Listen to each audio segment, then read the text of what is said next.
Hey guys, if you're shopping for knives and gear, make sure you check out the description of the video you're watching right now for links to some great online retailers. There's also individual links for knives that I personally recommend. Thanks!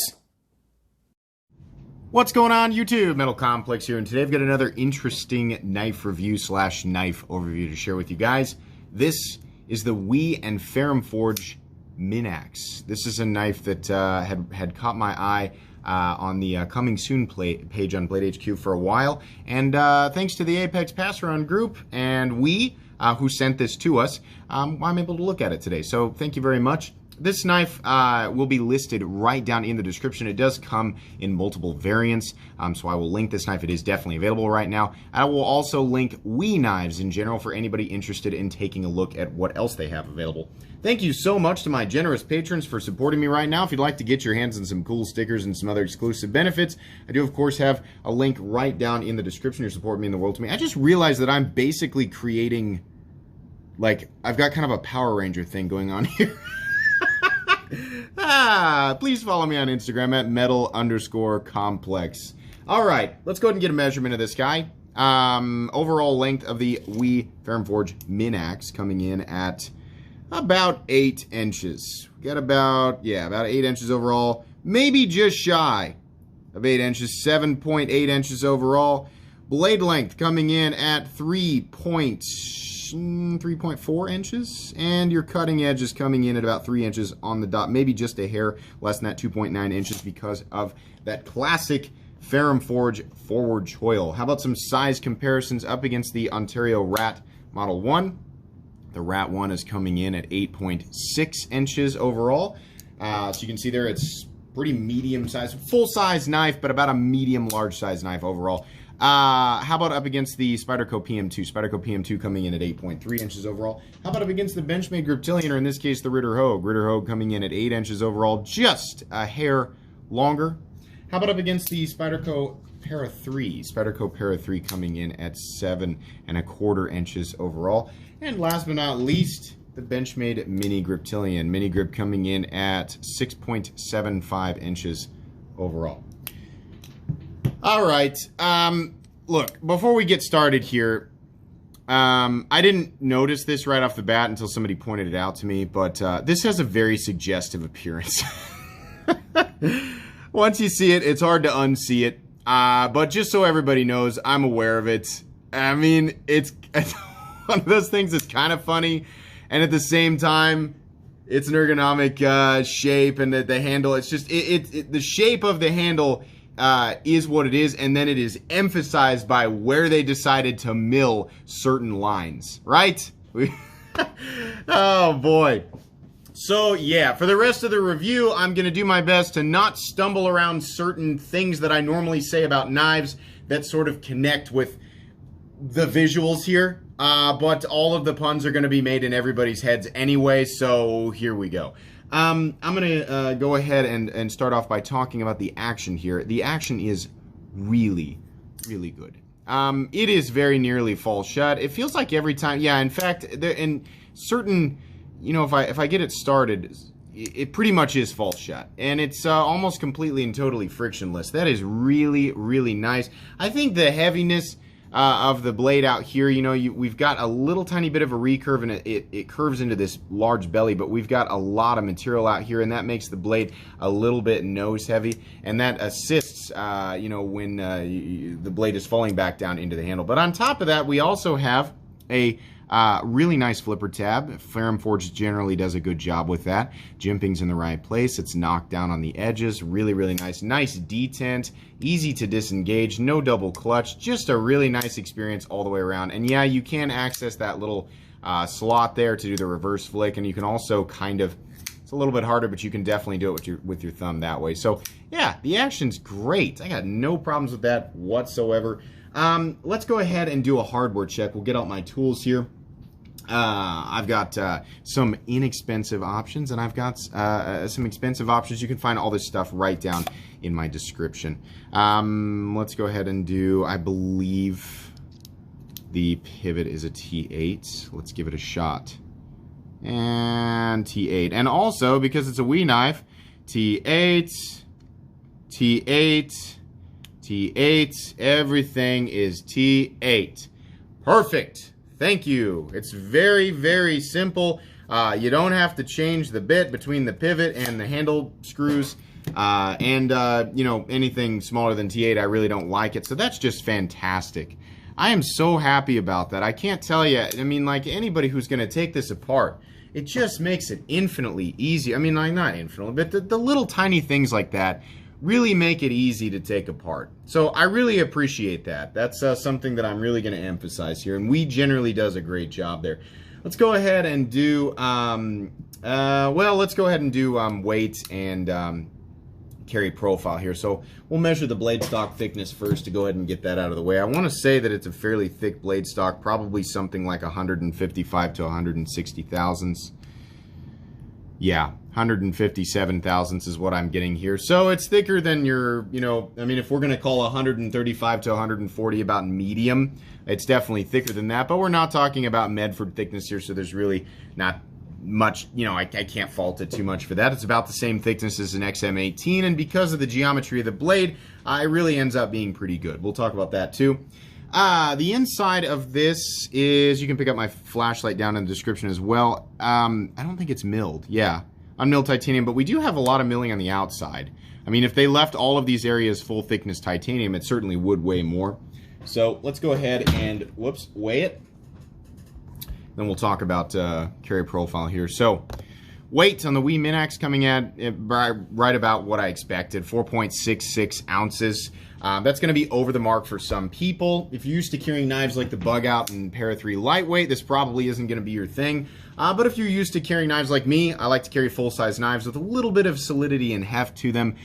So if you're used to, you know, knives like, you know, maybe the ZT-0562, or actually a perfect example is the Ritter Hogue. The Ritter Hogue weighs almost exactly the same, and it's very similar dimensionally. If you're used to carrying knives like that, it's going to be just fine. It's going to be right at home in jeans, probably not super comfortable in tight pants or athletic shorts. Let's go ahead and do carry profile. So up against the Spyderco Para 3, you can see there it is thicker, just a little bit, not crazy, nothing crazy going on here. Length and height up against two knives that have awkward carry profiles that nobody ever complains about, the PM2 and Para 3. You can see there that lengthwise it is a little bit longer than the Para 3 and a little bit shorter than the PM2. Height, even including the flipper tab, it is nowhere, well, it's close, but not quite as tall as the PM2 or Para 3. So in the pocket, I mean, the profile overall is really just going to be fine. I don't have a problem with this. It's not got anything crazy going on in the closed position. It should be fairly comfortable. This is right. I mean, it just kind of has fallen into this like static norm that we expect for this size of knife, right? So it's just fine. Let's go ahead and talk about the anatomy here. So some people like the We branding on the pivot and some people don't. I do, and I'll tell you why. The We brand or the We logo is simple in and of itself, right? And then, so, you know, moving into the pivot, I mean, no matter where it was, it wouldn't be that much of an eyesore. But, you know, the fact that We likes to keep most of the branding off the blade is something that I really appreciate, something I bring up in every review. They do have Ferrum Forge back here, the Ferrum Forge logo, because this is a Ferrum Forge and We collaboration. I love that they just keep pretty much everything off the blade. The blade is 20 CV, by the way. I'm not sure if they have it stamped somewhere or not. It definitely is 20 CV. Do they? Oh, they do. Yeah, you can see it right there. Let's see if we can. Yeah. CPM 20 CV. They keep everything off the blade so that you can just enjoy the lines. You know what they did to make the blade beautiful.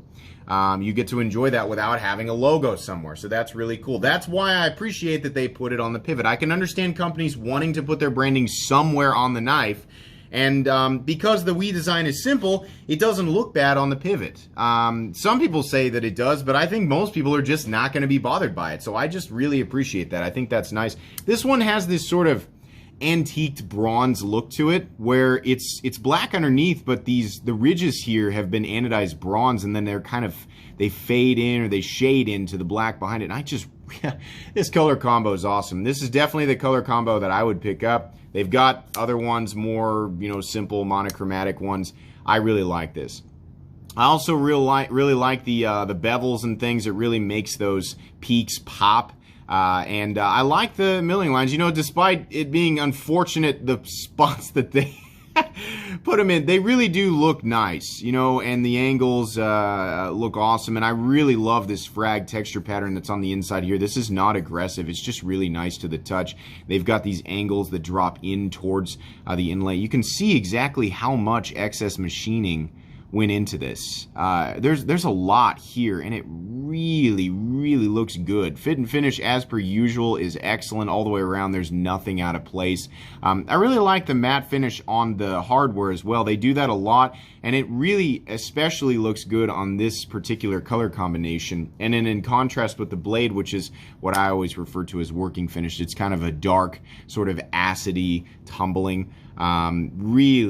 Really nice. I'm a big fan of the contrast and the color combinations on this knife. And honestly, you know, if it weren't for the unfortunate milling lines, the overall profile is actually also really good. Speaking of that, what it does is it creates yet another perfect ergonomic experience from Ferrum Forge. This you know, these simple lines here that don't force your hands into any one specific spot. It kind of makes a suggestion, right? But you're still free to move around a little bit. And then, of course, choking up here right behind the blade is just unbelievably comfortable. The pocket clip is flat, and it's nicely rounded off here at the edge, so that means that there are no major hot spots. It's just really comfortable. That, coupled with the fact that you have excellent flipping action and you know, ease of access to that that opening slot there, just means that the whole thing all the way around is just an amazingly comfortable knife. It really is. I mean, I just want to emphasize that this knife is so comfortable. Really like it. The blade looks great. They've also knocked or chamfered these edges down in here so you don't have the sharpness, and it's not going to shave your fingernail off when you're doing the reverse flick or anything like that. The jimping up here is absolutely functional, and you'll get traction up there, but it's not so aggressive it's going to tear your fingers up. They've knocked the corners down right here. They've knocked all of these edges down. Everything is just nice and smooth. The blade is great. The edge is, I mean, about as far as like thinness behind the edge, I'd say it's about medium. You're certainly going to be able to accomplish any of your generic EDC tasks, and probably, you know, the blade geometry is going to give it some extra durability if you're going to be doing some heavy cutting outside against maybe thick rubber or wood, anything like that. So that's great. So it's going to add some toughness to 20CV, which is not a traditionally tough steel. 20CV being an analog to M390, excellent corrosion resistance, excellent edge retention, and it gives you that feeling of premium, you know, because this is a pretty expensive knife. So it's nice that's on there. Not many people are going to complain. There's a slight recurve here. I don't think it's enough to really create a problem sharpening. Of course, there's this large finger choil here, and that makes you know, engaging this area back here much easier if you're going to sharpen it. It is a little bit of a recurve. There's a ton of belly though, and that they've probably done that. You know, if they really wanted to have this spine thickness, that drop here past the recurve in this area right here, where the majority of the, you know, cutting is going to be done as you draw material, you know, from this recurve into the belly. This area down here is slightly thinner than right here, and so they've achieved, I guess, potentially slightly better cutting performance because of that slight curvature. I don't know. That's just my guess. Nice amount of thickness carried out to the tip. It's not overly robust, but it'll definitely do well. Probably not going to be, not something you guys need to be concerned about in terms of snapping the tip. There is a flat that carries out about 70%, maybe 65, 70% the length of the blade. So there is a reasonable amount of thickness carried out to the tip, so that's nice. I really like the blade. I don't traditionally like recurves, but because of the way they did this with just the slight recurve, they dropped it. They could have just started dropping from right here and not done any recurve, but this is fine. It does. I just don't have a problem with it. The blade's really great. I just really like the blade. All right, moving on here, we do have a frag backspacer. So this is my preferred style of backspacer, or gear pattern backspacer, whatever you want to call that. I really like it. It's flush with the frame, but you can still get a little bit of traction. It's really just kind of a visual thing for me. I just like how it looks, and they've continued that sort of bronze peak and black underneath style, and so it just looks really good with everything. This is one of those skinny popsicle stick style clips. It probably could have been something different, but this is fine. It's not really that big of a deal. They have done this area correctly. I talked about this on, you know, here, let me just give you guys an example so that I can explain exactly what it is that I'm talking about when some of these knife companies don't, in my opinion, do it correctly. There's a certain type of curvature that I look for that does not fight your pocket, and it's this. It's sort of, it's just a continuous ramp. They can do it like that, or they can do sort of a curved ramp. This is an example of what I don't like, when it curves the reverse way like this, because it will fight your pocket. Every time it meets that with excess resistance. This does not. This is the way to do that. If you're going to do a flat clip, the curvature should be a continuous, you know, rise, or a slightly, you know, sloped ramp, or whatever you want to call that. But the wrong way, in my opinion, or the way that's less convenient, getting it in and out of the pocket, is like this, where it curves this way. Don't like that. So anyways, good job. I like how that looks. The clip is a little bit boring. It's one of those things where it's a safe style of clip. It's not, you know, specifically catered to the other lines on the design, but it's also not really specifically catered to anything. So it's safe, and it does follow the curvature of the frame behind it. So, you know, it's okay. The clip's nothing special. Would have been neat to see something like a clip with this pattern milled into it, like a wider clip with this frag pattern milled into it. That would have been awesome, just for the visual effects, but that probably would have cost more money, and this is already expensive. Maybe that's why they didn't do it. Pivot looks great. I believe this pivot is captive, like I said, T8, and then you've got the steel lock bar insert there. And the nice thing to remember here is even the pocket clip screws are T8. That's awesome. The knife is locking up at, what are we at here? Yeah, about 30%, 35%, something like that. Very solid, no blade play up, down, left, or right. The blade is perfectly centered, so that is awesome. And by the way, the insert doubles as the over travel stop. You can see that chip hanging over there, and that means it'll contact the frame, keep it from bending out. So that's excellent. That's what you should expect. Really, really great. This is a good knife. Little things that I can complain about. Obviously, once you see this, you're never going to be able to unsee it. Seriously, like, it is amazing how often this happens in the knife world. What is the deal? Why? Why does this happen? Benchmade is the worst culprit. Benchmade has so much of this. It's almost like they're doing it on purpose. But this happens. Sometimes I'm like, I can see why that was an accident. This one, man, how did this, I mean, maybe they saw it and were like, whatever. Or maybe it wasn't, I don't know. I doubt that it was on purpose, you know, but it's just one of those things, you see it and you can't unsee it. Some people might find that funny and buy it just for that reason. Other people are going to be like, nope, can't, you know. So, yeah, it is what it is. But aside from that, other things that I can nitpick, I don't really like recurves. I'm not going to say it's thick behind the edge, it's just sort of medium. So people who want, like, you know, grape skinning edge geometry, this isn't going to be your thing. It's a little bit big. For some people, it's going to be illegal. It's also, you know, going to be probably too heavy, bulky for some people, but I don't think it's really that big of a deal. Pocket clip's a little bit underwhelming. Not that bad. Not really anything I can, you know. These are almost forced nitpicks. This knife is pretty expensive. It comes in at $263, and the knife is made in China. Some people have reservations on that. Some people don't. The fact is that regardless of the geographic location of the country of origin, this is a high-quality knife. We're looking at titanium and M390, or 20CV, sorry. We're looking at a large amount of really high-quality milling.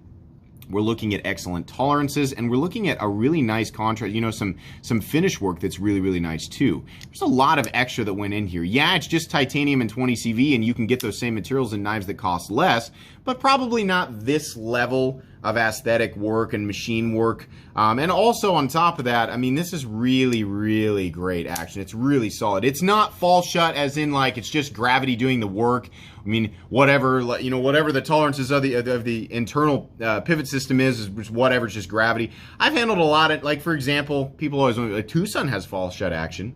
Some Tucson knives do, but it's not the same thing. And there's a little bit of slop in the pivot. There's a little bit of kind of sometimes grittiness, or just, it's a feeling of not being totally complete. It's a feeling of being more stamped and pressed, less attention to the tolerances. These tolerances are tight and solid, and you're still getting fall shut action. You're still getting absolutely solid lockup, and there's just these knives just feel more solid than some of the other knives using the same materials in a smaller price range, right? So, can I see the value in this guy? I mean, it depends on where your value system is. If your value system is just based on the materials, number one, I feel bad for you because that's really going to limit, you know, your potential experience with the knife world. But if that's the case, it's probably isn't gonna be for you. For those of you who have handled knives, you know, and you understand, you've handled knives like this and you understand exactly what it is that I'm talking about, I think you're really gonna like this. $263 feels a little bit high. I think about 240 bucks, it would have made a little bit more sense to me. Again, it's kind of hard to explain that because it's like, well, everything could be $20 cheaper and be, you know, better. Everything could be $50 cheaper and be better, right? 240 is where my brain goes. It's just a raw emotional response to the price. 263, not bad. This is definitely a recommendable knife. I'm definitely going to be putting it in my most recommended knives section. I think this is good, and I think people who do decide to pick it up are going to be really impressed with it. And it's definitely going to be a great performer, a great fidget knife. There's a lot of good here. Ferrum Forge generally just does it right, and when they collaborate with We, they often, you know, it's just a good combination, and I like it. Sorry about, you know, if you can't unsee it, if you're like, I loved it until you pointed that out. Yeah, sorry, I gotta be honest. I can't pretend I don't see it. I think it was Lavender Pants who pointed that out to me first. He was like, hey, I don't know if you realize this. It was on Instagram. He's like, I don't know if you, and I looked at it and I was like, oh my God, I unboxed it and I didn't notice it at all. And then I did. I mean, after he pointed it out to me, I was like, yep, I can't unsee it now. You know, is what it is. Alright, guys, I think that's going to be pretty much it. Like I said, this knife and all of its available variants will be listed right down in the description of this video, so you can pick it up if you'd like. I'll also list We knives in general, so you can shop and see what else they have available if you're not digging this shape. But seriously, this is a good knife. I'm not trying to be like, don't buy it, because it really is a good knife, right? So that's just to end the review on a positive note. It really is recommendable. If you decide to pick this knife up or anything else in my description, it does directly benefit my channel, so I'd appreciate that, but obviously, if not, that's okay too. Please follow me on Instagram at metal_complex. Guys, if you enjoyed this video, please leave a like. If you'd like to check out my other content, I do, of course, have lots of videos of knives that are either expensive or inexpensive that I do or don't like, so check those out, and if you enjoy all my content, go ahead and click on that Metal Complex logo right there, and subscribe because there's definitely more coming. Thanks again for watching, everybody, and have a great day.